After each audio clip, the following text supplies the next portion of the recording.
always been in action. Earthshatter and the flicker earlier there with Albert as well. A little bit of a miscommunication and a misinput, it seems, for Indonesia early on. Yeah, to start things up, if they can get that first blood, either of these teams, like you said, is going to be very momentum-based. This matchup, more so in the XP lane, kind of a dead matchup. You're not going to really see anyone go down or too much happen between the Hilda and the Uranus unless there's some support through one of the jungles to come up. And it looks like, you at least have Albert on that top side. But eventually that first objective comes up, and that's where you see, who's got these level 4s available, who's got these ultimates that they can actually utilize for the fight. And when it does come through, again, you're looking at the sustainability that a Rafaela provides to this lineup for Mongolia. So if they can play into that, they wait a little bit longer to get things set up, they should have somewhat of an advantage for the fight. But again, as long as they deal with that death box coming out from Sands here, Keyboy doesn't have the level 4 just yet, so he's going to give the information. And right now, both junglers just focusing on the buffs. They'll grab that and then make their way for this objective here. You can already see it. Getting in position, Mongolia. Luke, given the information. Oh, a lot of damage placed. Spear of Alpha already connecting onto Luke, but again, use it onto Luke. I think Indonesia's going to be very happy. Onward, and the Earthshatter locking him down. Ison, very, very low. Caught on the real world inflation, but still has a sprint to escape. Keyboy now going to get all that damage placed onto him. First blood over to Mongolia. Luke trying to find an angle. Orbit. Go for the forest. Spear of Alpha now towards Albert. We burst it down. Indonesia losing 2. Purify out from Luke. He's trying to dish out some damage to get with Sands. Over to the turtle. Retribution not ready just yet. Still, Zexora picks it up. Luke picks up a kill back, but it's traded again. 3-1 plus the turtle for Mongolia. And that was the pass of coming out from the Rafaela to clean that up. And that was a great take for Mongolia. We were talking about building the momentum early on, and that, man, Miracle, that just proved how much value those heals alone actually really help out. They extended the fight enough where even Luke, as tanky as he is, as even having a tenacity and the Brave Smite emblem, he took quite a bit of damage. And at some point, again, the consecration is going to be gone. You're going to run out of some of the resources that you have, and you just get out-sustained and outgunned. So Mongolia, they get a little bit of lead that they can work around with. A couple, confidence kills in that too. Mid lane. Wrap use up. Orbit will match it. Real world will out the Holy Baptism to lock him down as Zexora picks another kill up for Mongolia. So they pick it up. They move around from this point. Great start. Again, early game, Indonesia can still go ahead and try to find their footing at this point, but with this and how we were just painting the picture leading into this match, when you get a lead like this and you can build into it, either of the compositions are going to work. Alpha over to Luke. Good stun over from Albert. Zexora picking up some damage. Earthshatter over towards Zexora. Very low. Chased out by Luke, but still able to escape for now. Luke picks the kill up. Now going to be terrified. Still able to pick up some damage. Our Wilderness already with a flicker out from Ethan. Albert with a snipe. Unable to get the full kill down. That's an onward. Bringing Ison back all the way towards the rest of Indonesia. They're able to get 2 kills on the board. A good response coming out from Indonesia. Even with the sprint, Ison not able to get away. And that's, that's always kind of the unfortunate thing when you aren't playing the Hilda as great, as hot as she is right now, like Leo mentioned. Super hot. Super hot. First picked, by the way, for this blue side for Mongolia in game number 1. You can still get caught, even if you're sprinting out. And again, that's why the Edith was such a good pick, because with the onward, with the Earthshatter, if you can kind of follow through that, even if the real world manipulation isn't used, you can still catch Ison if you need to. Really, you can catch multiple people from Mongolia with that. So once again, second objective for the taking. Second turtle, half health here. Zexora trying to look for an opening. Good onward from Keyboy. As the turtle secured, now it's done over to Ison. The rotation should be able to get the weakness points. Albert, Soul Sever, picks up the kill. That's a kill and a turtle. Meanwhile, though, Garo playing for the Moscow split push up top. I don't know, man. We talked about Suyo getting some of those nerfs. Still seems pretty good right now. I mean, look at the damage. Crazy damage. Garo already forced to half HP. Meanwhile, CW given some space in the bottom lane. All right, with the Valentina that we see so often, if you look across from this, the best choice really for the ultimates to be able to take, yeah, Ison, oh no. Good onward over to Ison. No revitalize, so Indonesia could have gone for the commitment there, but CW will respect it, doesn't know where the rest of the team is. It's going to be fine. They're just trying to hold down the turrets that they can, but you can see that, right? There's already pressure on the tier 2. Orbit holding on to the Primal Wrath, and that's what I was going to ask earlier. Like, Now, if you're Forbid, you most likely, the majority of the time, you want to have your own real-world manipulation to fight in. This is a big item, big up, by the way. Flask of the Oasis now picked up here for Ethan, helping with that sustainability a little bit more. It looks like they want to fight this out. Spear of Alpha as well, just committing down onto Keyboy. That was some speed, too. Like, that again, this is what you have when you have a Rafaela on your side. Not only with the heals, even that Flask picked up, but also the ability to roam and just kind of move around the map as quick as you want. So they're actually going to go ahead and trade things out here. Top turret goes down. Indonesia claims that one, and Mongolia will take the bottom tier 1 turret now in the bottom lane. So you can already see it, damage kind of falling into place, and this is where Mongolia has to kind of play catch up. They got to be able to get to where they need to be. And this is what we talked about the whole time, guys. Luke will do this all game. You can't ignore him, but also at one point, you've kind of got to deal with him. You can't just let Luke continuously push in the lanes, because then next thing you know, you don't have any turrets left. And now the last turtle of the game comes up. It's started up by Indonesia. Earth Shadow over Zixora earlier, they're going to focus it down. Only got Timman, the Spear of Alpha already used it. Now Isaac walking up, and the crossbow tag is ready. Zixora jumping in the back line, but Sounds will pick up a kill. That's CW in the back, just tearing it apart. And Forbid will be executed by Albert, who jumps in with a blade. Now it's Garo, all isolated. It's a double for Sans and a wipeout for Indonesia. That was tough, man. That was a not the most synergized initiation from Mongolia, even with the Spear of Misery coming in a little bit late, where Garo just shows up and he's like, oh no, everybody's dead. That's tough to deal with at that point, so Mongolia is going to lose a massive swing in terms of momentum. You can see it, Indonesia gets that last objective, the turtle down, plus some turrets now, and they play into this. Hold on, Luke. Gonna go on to him, Purify out, baits out a whole lot of resources.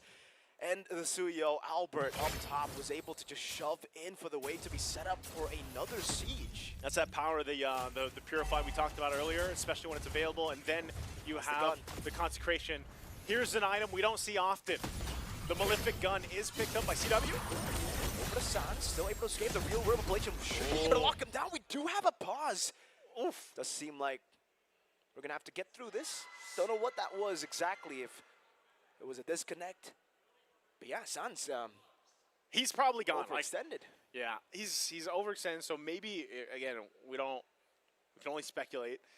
But Sans is probably going to lose his life here. You still have CW around and Keyboard, and it looks like they're on the retreat. Part of that though too is if this little team fight goes in favor of Mongolia here, they're able to get a pick off. Again, it's still a big swing that they have to bring back. You're talking about 4,000 or 5,000 gold lead right now for Indonesia, and this all happened on pretty much that last turtle fight we saw earlier. Like, it was a wipeout, an objective in the hands of Indonesia, and then they go and put pressure on these tier 2s. That's all to open up the opportunity for Indonesia then to take the Lord, and with the lineup that they have, they're able to box out Mongolia. And so I think when you're really looking at Mongolia's chances to go and contest, this Lord that's going to be coming up here in a bit, it's how do we fight into that objective box? Because that's exactly what it is, and that's why Eve is picked up so much. Do you think that this is enough? Like, because we've seen little catch-outs now from Mongolia where they're able to catch Luke, or at least someone. They catch Sans here, by the way, with a little overextension.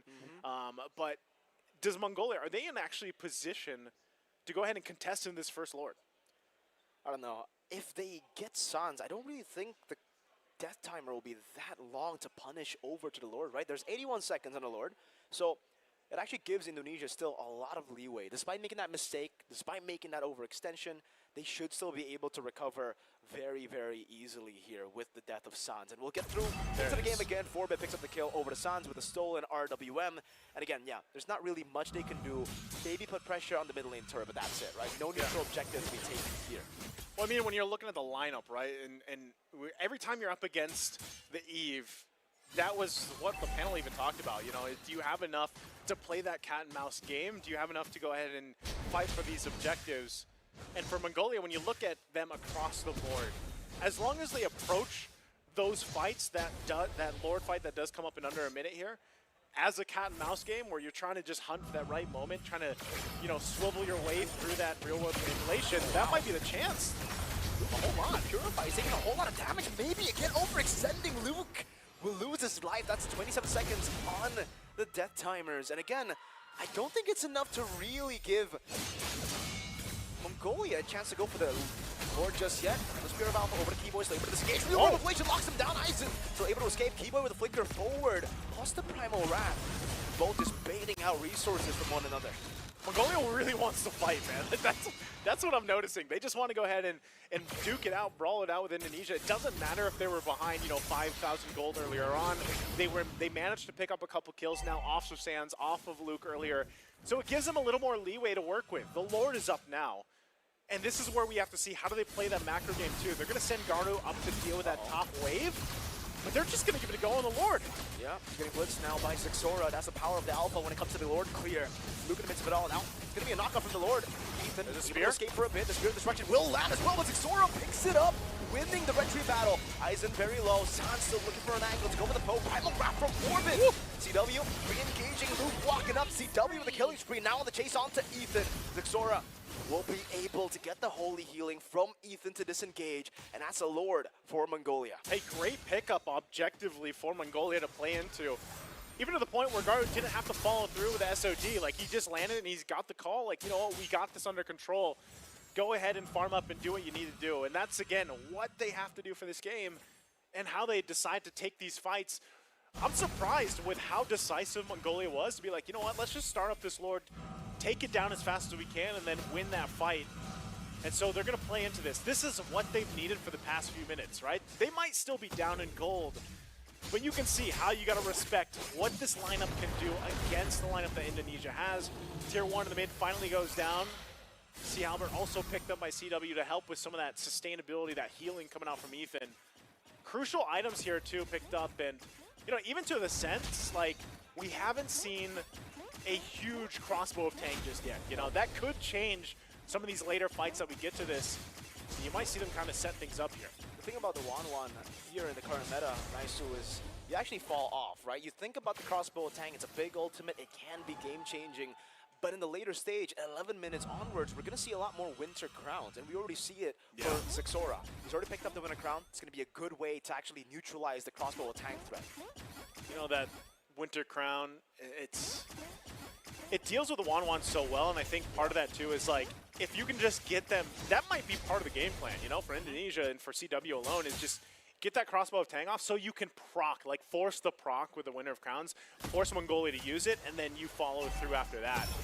So at this point, Boy was in concealed, not going to connect, but the turret does go down. With an Earth Shatter early, now with Primal Wrath as well. Good Spear of Alpha on the two. Zixora still now going to be caught, pops into a crown. Luke purifies out of there. Good bait from Luke. Now it's going to be Garu taking a whole lot of damage. CW just picks him up. Orbit flicker forward. CW will be able to survive, getting the shielding, I believe, from the Rose Gold Meteor. He's got Rose Gold, dog. He's got Rose Gold. He's got everything. He's got the 4 kills. He didn't even have to crossbow of Tang off. He's just doing enough damage at this point, too. And so with that, again, Indonesia will go in the swing, now knocking the base turrets of Mongolia in this game 1. They're looking to possibly finish it here. Another wave to try to help Mongolia. Here, Aizen, I don't know if he can clear it up just with a Rafaela. 7 seconds on Garu. That's 2 for Zixora. That's 2 base turrets taken down for Indonesia. They must disengage now. They should be happy with that. Okay. 14 seconds for the Enhanced Lord to spawn in the game. They buy themselves some more time in the game. Look at this big gap, even between the junglers. We talked about the Alpha and the Suyo matchup quite a bit. We see it so often, but Albert also was just able to scale up really quickly here. Here's another Malefic Gun picked up now by Garu. So he's got that. You can see how the gold has fallen into place, and now once again, objectively, the Lord for the take. Zixora won't land that spear, so they might be forced off of this. It looks like already Indonesia's going to force them off of the Lord the best they can. You have Garu now down towards the mid. How do they play this out? About a half health on the Lord for now. It's a window of opportunity with no hold on Zixora. They just burst him down with the real room manipulation. Keyboy went in for initiation earlier. Now it's a crossbow tank ready. They buy the Winter Crown, but it's a bit too late as Ethan will just get disintegrated by the crossbow attack. Another chase forward as Albert will try to get the Soul Sever. Not in range, but they've wiped out Mongolia in a way. It's just Garu. There's a few waves coming down. They're going to try to manage it for all of it to crash down together. They already know. They're getting in formation here. Indonesia ready to end the game. The minions marching in. Let's see if Garu can make a miracle play. Luke will just tank it up. He gets stunned up, and there's the inevitable wipeout to come for Indonesia in game number 1. It's a 1-0 lead now in a best of 3. Remember, single elimination. Took us a little bit to get to, but we got through a game number 1. Again, 14 minutes and 13 seconds. Indonesia to go ahead and cap it out for game 1. Again, a great showing from Mongolia in the early portion of the game. They even had some moments where they were able to turn things around in their favor, but then just the power switch happened for Indonesia in the lineup that they had. Whether it was a crossbow of Tang or whether it wasn't, you know, CW was able to pop off and show us that he didn't need it, but then even in that last fight, Mirko, we already saw that he utilized it, and you